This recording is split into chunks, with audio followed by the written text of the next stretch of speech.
Welcome to Sekulow Live, folks.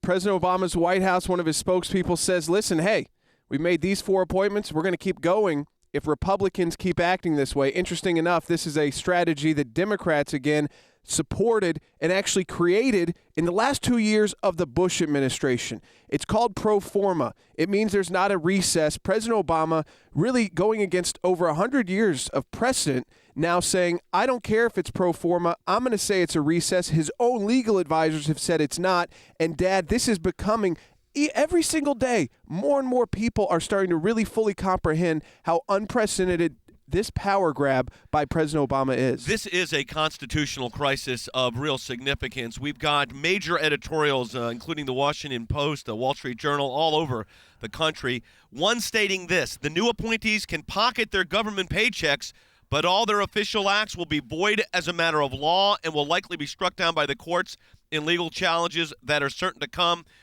David Rifkin states that these 3 appointments are all unconstitutional. Michael McConnell, former federal judge, also former Department of Justice official, states exactly the same thing. He says these are unconstitutional. This is not in recess. It's a violation of the law. How about this, folks? Ted Kennedy filed a lawsuit actually, opposing the appointment of William Pryor to the U.S. Court of Appeals for the 11th Circuit. Why? Because he said there was not a full enough recess. Now, in that case, the recess was 10 days. In this case, there is no recess at all. I'm glad our television audience are with us today because, folks, frankly, this is a constitutional crisis. We will be posting some of this video online this afternoon, but we do want to take your phone calls. We've got a constitutional crisis brewing in Washington that is very significant, a showdown between the president and the Congress. Here's the number if you want to talk to us on air, 1-800-684-3110. That's 800-684-3110.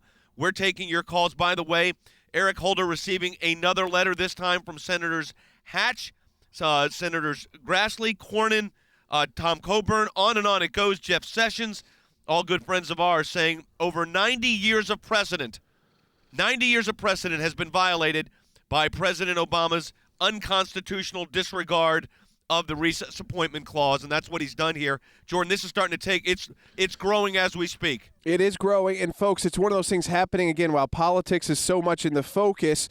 Let me make it very clear, and I've asked people this before and continue to ask the question again today.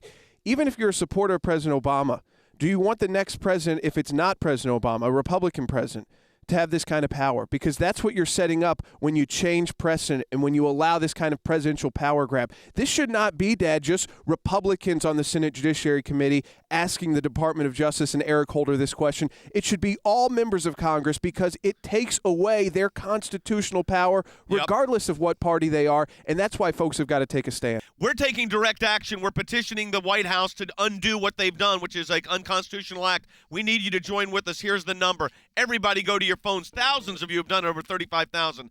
877-989-2255. If you want to stand up for the Constitution, tell the president you don't have the authority to violate it. 1-877-989-2255 to have your voice heard, or ACLJ.org.